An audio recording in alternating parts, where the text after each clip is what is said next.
Bonjour à tous, j'espère que vous allez bien. Je suis très heureuse de vous retrouver aujourd'hui autour d'un sujet qui me tenait à cœur. J'avais envie de vous en parler et de pouvoir vous faire ce partage aujourd'hui. C'est la notion de protection énergétique. Euh, Vous êtes nombreux en ce moment à vous ouvrir à des dimensions subtiles, à commencer à avoir des perceptions nouvelles, à ressentir des énergies nouvelles, à recevoir des messages, alors soit par médiumnité, soit par l'exercice de l'écriture inspirée, à vous ouvrir aux signes, à votre intuition, à toutes ces choses que vous pouvez percevoir autour de vous. Et quand on s'ouvre comme ça au niveau subtil, énergétique, à ce domaine de l'impalpable, eh bien on devient un peu comme un phare dans la nuit. C'est-à-dire que l'on va avoir tendance de plus en plus à attirer à soi des énergies du monde subtil, du monde invisible. Et malheureusement, il n'y a pas dans l'invisible que de belles et lumineuses énergies. Il y a aussi des énergies qui peuvent être assez sombres, de basse vibration, voire même parfois des énergies qui pourraient être mal intentionnées. Et donc il est important, lorsque l'on s'ouvre spirituellement, lorsque l'on commence à côtoyer des vibrations d'autres dimensions, et oui, à aller côtoyer un petit peu ces dimensions plus élevées de notre être, eh bien, il est important de bien se protéger pour éviter de rentrer en contact avec des énergies qui pourraient ne pas être particulièrement lumineuses ou bienveillantes. Et c'est d'ailleurs valable même si a priori vous ne ressentez rien ou vous ne percevez rien de ce monde invisible, vous y êtes néanmoins connecté, autant que tous les êtres vivants incarnés sur cette planète, et nous y sommes tous connectés en permanence. Alors en théorie, et c'est un point que je voulais souligner ici, en théorie, la nécessité de protection, de se protéger de toutes ces dimensions pourrait être discutable. C'est-à-dire qu'en théorie, si nous sommes bien ancrés, que nos énergies sont équilibrées, alignées, que notre taux vibratoire est élevé, et que nous sommes dans un état d'être lumineux, rempli de joie, rempli de douceur, de quiétude, que l'on est bien connecté à notre moi profond, en phase, aligné. Eh bien, en théorie, si toutes ces conditions sont réunies, il n'y a pas vraiment de raison que nous rentrions en contact avec de basses énergies.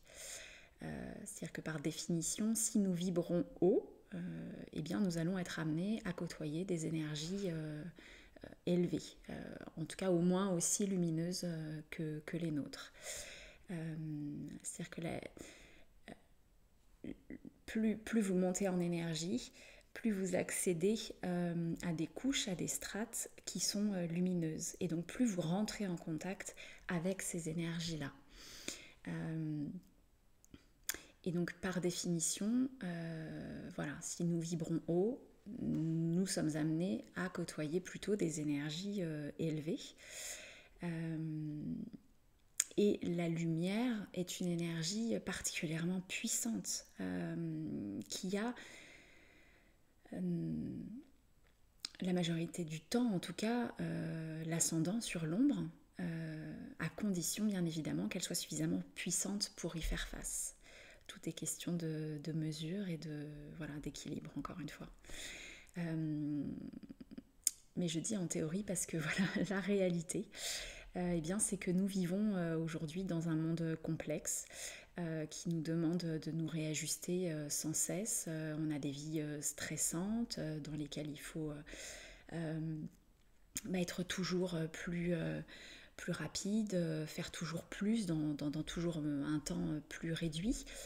Nous courons dans tous les sens, on est soumis à des flots ininterrompus d'informations, et celles qui sont relayées par les médias sont loin d'être toujours très lumineuses ou source de détente et de lâcher prise, de bien-être. Donc nous vivons, oui, et ça c'est une réalité, dans une société qui a tendance à cultiver la peur, qui suscite vraiment l'expression aussi de beaucoup d'agressivité, parce qu'on est en tension constante, soumis à du stress, à des modes de vie un peu fous que l'on s'inflige, mais dont il est en même temps difficile de s'extraire. C'est-à-dire qu'à moins d'être un moine tibétain au fin fond d'une grotte, complètement déconnecté du monde réel, et en tout cas de nos modes de vie occidentaux, eh bien, il est particulièrement difficile de ne pas être, voire même impossible, de ne pas être impacté, bousculé quotidiennement par les actualités, par notre rythme de vie, par les contraintes du quotidien, les aléas de la vie, l'état d'être des personnes que nous côtoyons, qui sont elles-mêmes soumises à ces mêmes stress, et donc qui font aussi comme elles peuvent avec leurs émotions, leurs sensations, les galères du quotidien, voilà. Et, et toutes ces sources de stress et de tension qui nous entourent, qui constituent notre environnement. Et dans ce contexte, eh ben, vous comprenez, c'est particulièrement difficile de cultiver un haut taux vibratoire en permanence, en continu. Je ne dis pas que c'est impossible, mais disons que voilà, l'impermanence de ces vies très remplies fait que nos états d'être sont soumis à rude épreuve, et peuvent être amenés à changer d'un instant à l'autre, d'une seconde à l'autre même parfois, parce que voilà, en un claquement de doigts, on va pouvoir être déstabilisé dans notre centre, dans notre équilibre, par une information qui nous parvient, par une difficulté que l'on va rencontrer, et autres aléas de la vie de tous les jours. Donc c'est la raison pour laquelle je dis bien qu'en théorie la question de la protection est discutable, mais en réalité ça reste quand même vraiment un soutien particulièrement appréciable et nécessaire quand on s'ouvre à la spiritualité, et plus encore que l'on est en contact avec des vibrations et les énergies du monde subtil et invisible. Et donc j'avais envie de vous partager ici aujourd'hui une ressource que moi j'aime beaucoup, qui est une prière de protection que je trouve très puissante, très complète. Alors il en existe diverses versions que même vous pouvez retrouver sur internet.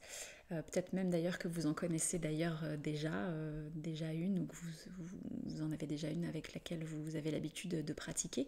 Dans ce cas, vous verrez laquelle vous parle le mieux, laquelle vous préférez. L'important, c'est vraiment que vous puissiez vous l'approprier, qu'elle résonne en vous et qu'elle vous fasse du bien.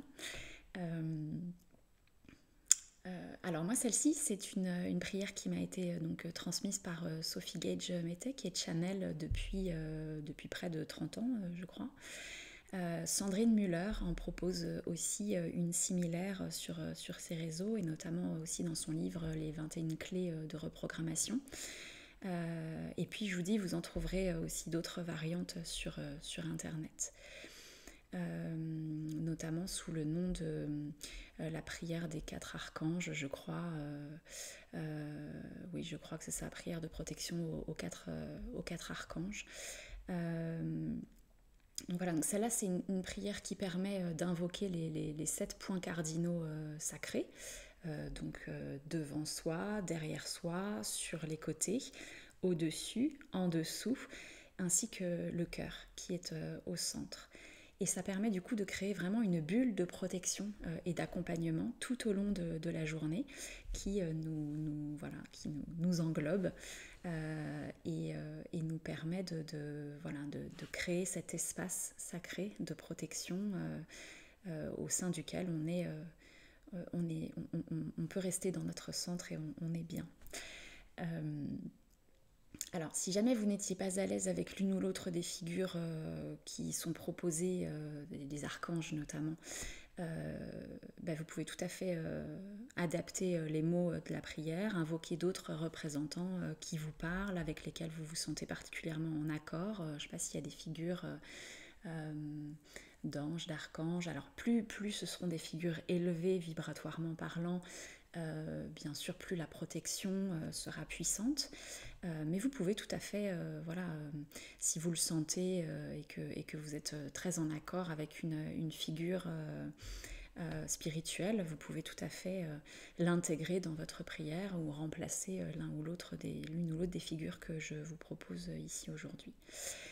Et une fois encore, voilà, l'important c'est que vous puissiez vraiment la faire vôtre, vous l'approprier, c'est-à-dire que plus la prière que vous allez réciter vous parle, et plus ces effets seront pertinents et puissants. Donc je vous propose de vous partager cette prière ici aujourd'hui et de la réciter tous ensemble. D'un point de vue pratique, on va dire que l'idéal serait de la réciter chaque matin en se levant par exemple, mais l'important c'est surtout en fait d'écouter votre cœur, c'est-à-dire que vous puissiez la réciter chaque fois que vous en ressentez le besoin et l'appel intérieur, chaque fois que vous sentez que c'est nécessaire, que vous en avez besoin et que c'est bon pour vous. Voilà, encore une fois, c'est vraiment important de ne pas s'imposer forcément une rigueur extrême, en tout cas c'est mon point de vue, mais d'être vraiment à l'écoute de soi et de faire ce que l'on sent juste pour nous au moment où, où ça résonne et où ça nous semble juste. Alors ce que je vais faire peut-être c'est que je vais vous la réciter déjà une première fois pour que vous puissiez l'entendre déjà une première fois. Et puis ensuite, on la récitera tous ensemble si ça fait écho en vous et que vous avez envie de m'accompagner dans cette pratique. Alors voilà, donc cette prière s'énonce de la façon suivante.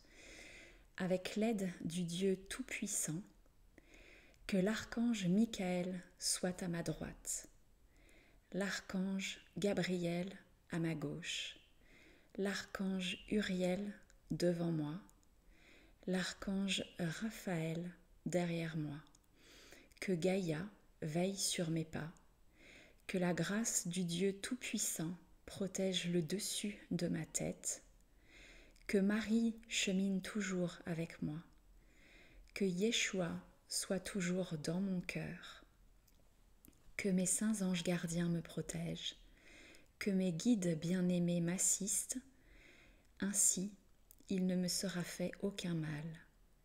Je ne ferai aucun mal. Je ne me ferai aucun mal. Qu'il en soit ainsi.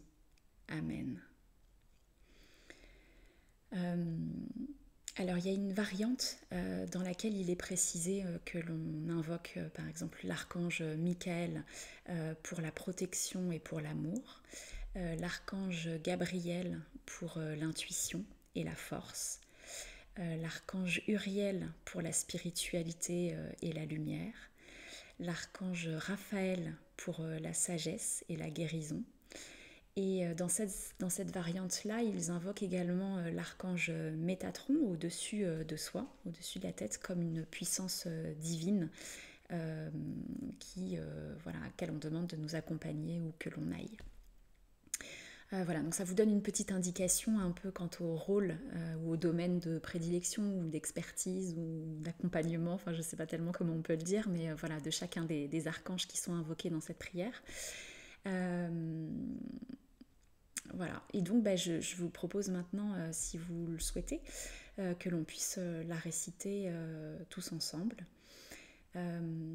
Alors moi je vais dire chaque phrase une première fois et puis vous pourrez la redire après moi juste après. Mais dans un premier temps je vais vous inviter à prendre ce temps pour vous et à commencer par fermer les yeux quelques instants. Prenez une position assise dans laquelle vous vous sentez bien, le dos bien droit, enfin en tout cas aussi droit que possible. les pieds posés sur le sol, les jambes décroisées, sauf si vous êtes dans la posture du lotus.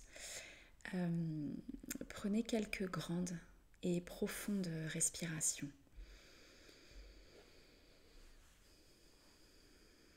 Sentez et ressentez vos appuis sur la chaise. Prenez conscience de votre enracinement, de la sensation de vos pieds sur le sol. Et puis vous allez inspirer profondément par le nez. Gardez l'air quelques instants dans vos poumons. Et puis laissez votre souffle s'expirer par le nez dans une longue et tranquille expiration. À nouveau, inspirez profondément. Gardez l'air quelques secondes.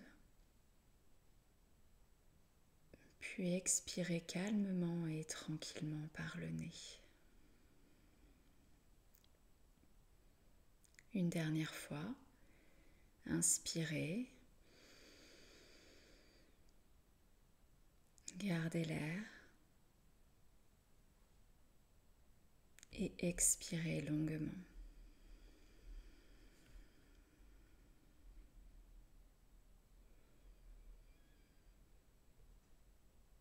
Et nous allons maintenant pouvoir réciter notre prière.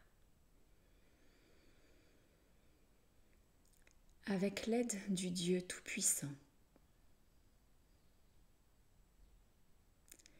que l'archange Michael soit à ma droite,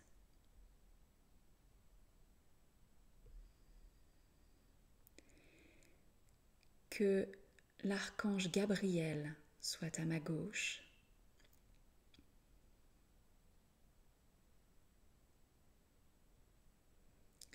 l'archange Uriel devant moi,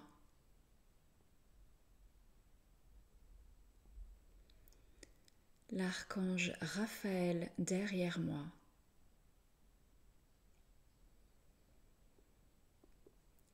que Gaïa veille sur mes pas,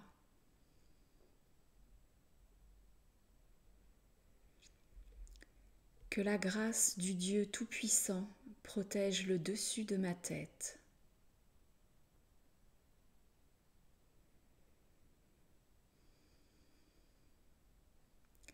que Marie chemine toujours avec moi,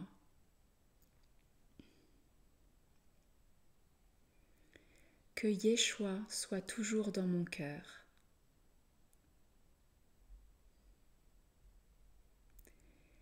que mes saints anges gardiens me protègent,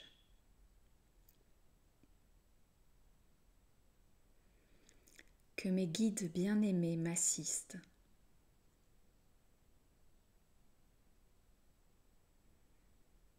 ainsi il ne me sera fait aucun mal.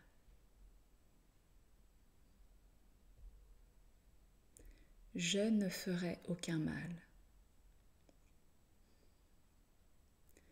Je ne me ferai aucun mal. Qu'il en soit ainsi. Amen. Observez quelques instants de silence. Prenez le temps d'ancrer ce que l'on vient de pratiquer ensemble.